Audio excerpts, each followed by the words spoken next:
उन मदरसे में गॾु थिया जंहिंजो बानी शेखुल हदीस हज़रत मौलाना साईं नूर मोहम्मद साहब अॼु हिते कोन। अल्लाह उन जे क़बर ते किरोड़ रहम। पंहिंजे वक़्त जो न सिर्फ़ आलिम हो पर कामिल वली हो। मूंखे यादि आहे फौत थियण खां कुछ वक़्तु अॻु कंहिं कम लाइ आयासीं। इहो पोड़ो आलिम मरीज़ बीमार। Please subscribe my channel Parvez Pal Official. बिन धुरिन जे सुलह लाइ कच्चे वेलो दोस्तन फोन कई फरमायूं मेहमानन के न छॾिजो मां अचां। अॼु जे हिन जलसे में इन दीनी प्रोग्राम में मां पंहिंजे मुख्तसर वक्त में सिर्फ इन बुजुर्ग आलिम ऐं सालिह के खराज अकीदत पेश करण लाइ चंद जुमला अर्ज़ रखंदुमि। तकरीर अॼु मुंहिंजी कान्हे। Please subscribe my channel Parvez Pal Official. जेके माण्हू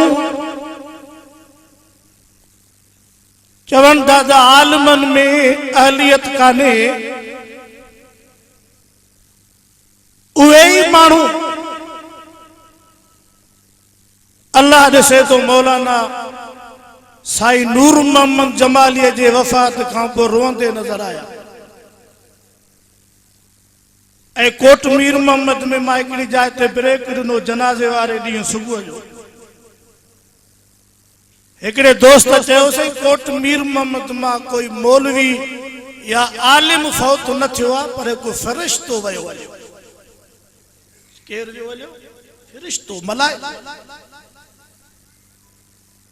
आलमन जी मेहनत जिदोजहद आलमन जी खिदमत विसरी न थी सघनि पई। ऐं ज़िंदा अमल क़यामत जे सुबुह ताईं हलंदो जेको ही दीनी इदारो कासिमुल उलूम हुसैनिया कायम करे विया आहिनि। हज़ारनि जे तादाद में आलिम मुल्क जे कुंड कुर्श में जैसी ताईं पढ़ाईंदा दरसो तदरीस ॾींदा इन जो सवाब उन पोड़े बुजुर्ग आलिम जे रूह ताईं ज़रूर। चओ सही। Please subscribe my channel Parvez Pal रागन Official. जा बुनियाद होटलन जा बुनियाद सिनेमा सर्किस मेला ऐं मलाखड़न जा बुनियाद रखी विया। असांजे बुजुर्गन ते लख रहमतूं हुजनि जेके पंहिंजे ज़िंदगीअ में वॾी मुशक्क़त मेहनत करे क़ुर्आन जे इल्म ऐं मिठे मुहम्मद जे हदीस जो इल्म जो बुनियाद रखी विया। ऐं ये मदरसा क़यामत ताईं इंशाअल्लाह कायम ऐं दायम। आस्ते दा चओ सही। अमेरिका जो सदर ओबामा पे चए तो मुला रोड ते ही न हुजनि माना मदरसा खत्म जन मौलवी न हुजनि न। अल्लाह से पातर बूथ में आयोसीं त रोड ते त हूंदा पर असेंबली में तो पुॼाया। चओ चओ आया कोन आया? ओ कुत्ती होॾे पई भौंके लंडन में तो मौलवी पुजी आ वारो कयो मौलविन जो ऑपरेशन कयो। मौलवी अज भी मस्जिद मदरसन में इयो पटको या दाढ़ी ए रसूल जी सुन्नत रखियो अज भी घुमंदा से सुभान भी क़यामत जे सुबुह ताईं। तवा हरामी बेईमान दीन जा दुश्मन न अज रहंदा न सुभान रहंदा। अल्लाह जी मदद चो कुरान वारन। इमरान जी तीक हुत न थी भी आई। ओबामा होस भी पदी हो कुत्ती हुत दी भौंकाई पई त वारो कुछ न बचो। जागो दा केन निंड वठी वई थो। Please subscribe my channel Parvez Pal Official.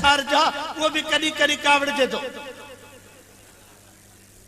सही तवी दाणे सुमो न अल्लाह अल्लाह कयो त को मौत ईमान सां थिएव। असांजो क़ुरान इन जा असीं चौकीदार हूं। इन जो मालिक इन क़ुरान जे मोकिलण वारी ताकत जो इन के मोकिलण वारो जेको अल्लाह हुआ उन जी वॾी ताकत। चओ सही। फिरौन दो चवे मूसा मिस्र में न अचे जेको ॿार ॼमंदो उन के मारायो खणी करे कुही करे ख़त्म कयो। मता इहो मूसा हुजे अल्लाह तो फरमाए मूसा ॼमंदो भी ऐं तुझे घर मोकिलींदो मांस चो ताक़त ऐं फ़ैसिलो कंहिंजो हलियो ओ मूसा जी अम्मा गणती न कर कुरान में रब बयान कयो फरमाई व औहैना इला उम्मी मूसा अन अर्ज़ईहि फइज़ा खिफ्त अलैहि फअल्कीहि फिल यम्म वला तखाफी वला तहज़नी इन्ना रादूहु इलैकि व जाइलूहु मिनल मुरसलीन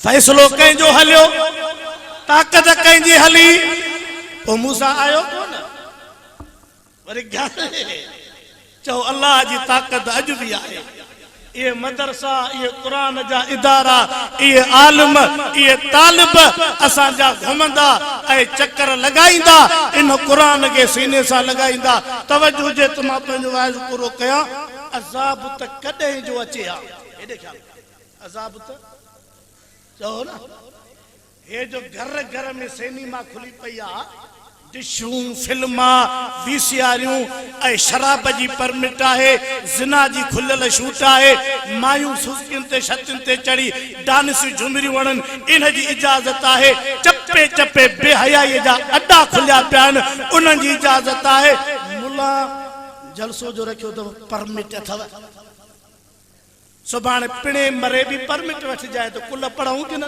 पढ़ूं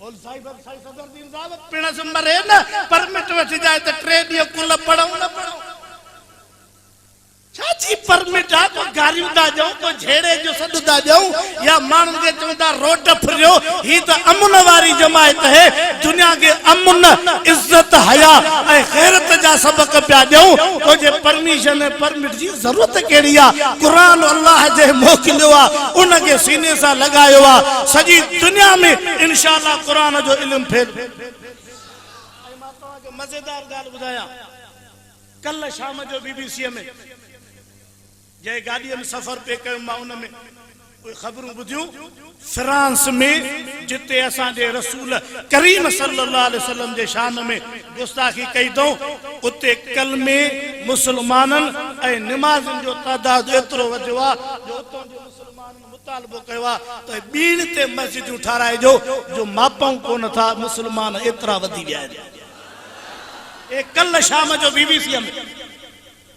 तव्हीं खे जेको वणे कयो करोड़ डॉलर अरबे डॉलर ख़र्च कया अथव पछाड़ी छोरियूं बकरियूं 0 मीटर तो न हूंदियूं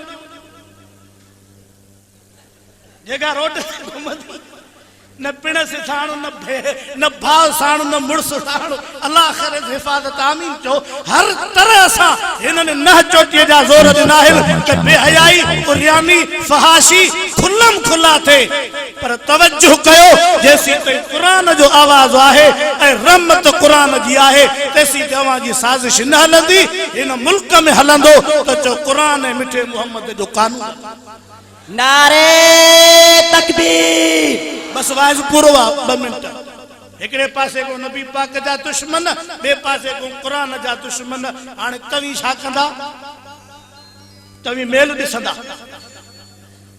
जो असा मेल न दिसंदा मुझे गाल के समझो जरी नबी जा दुश्मन होडा साजिश कन कुरान जा दुश्मन हिते साजिश कन तो तवा के हिते केड़ो अमल करणो आ अज दिल में अहद कयो हथ बत न खणाइंदुम छो हथ खण जा सफा भलाओ फिरण जा भी चोटी जा फिरंदो विणे जो पत्तो ही न पवंदो छा कयो मौलवी साहब ता जा तो उम्र जो वास्तो आ पर साईं पाण आयो साईं पाण आयो न पो न सा त लेखो ही ना है इन जे करे आ हथ न खणाइंदुम अज तवा के दिल में अहद कराइणो आ त असी इहो अमल कंदा से जो नबी जी सुन्नत आम कंदा से नबी जी सुन्नत ऐं बच्चन के कुरान जो इल्म पढ़ाईंदासीं। अल्लाह इन मदरसन के इन मस्जिदन के आबाद रखे, उलमा जे इन बुजुर्गन जे कदमन के अल्लाह साबित रखी करे इन मुल्क में कुरान ऐं सुन्नत जो कानून नसीब फरमाए। अल्लाह असांजे मरहूम शेखुल हदीस साईं नूर मोहम्मद जे रूह ते रहमत जा मींह वसाए। अल्लाह उनजे कब्र के जन्नत जो बाग फरमाए ऐं अल्लाह करीम उन जे न सदके जारिया मदरसे के क़यामत ताईं आबाद रखे ऐं संदसि फर्जंद अर्जुमंद लायक अहल मौलाना सनाउल्लाह अल्लाह करीम उनके हिम्मत ऐं अल्लाह से जुर्रत नसीब फरमाइया। अगते भी अल्लाह उनके तौफीक दींदो जो पंहिंजे वालिद मोहतरम जे न पोखल बाग ऐं हलायल हिन पानी जे नहर के इंशाअल्लाह ताला क़यामत ते आबाद रखंदा। अवां जो दुआऊं इन मदरसे सा साईं जे बचड़न सा अल्लाह से तवां जो अचण असां जो वेहण क़बूल फरमाए।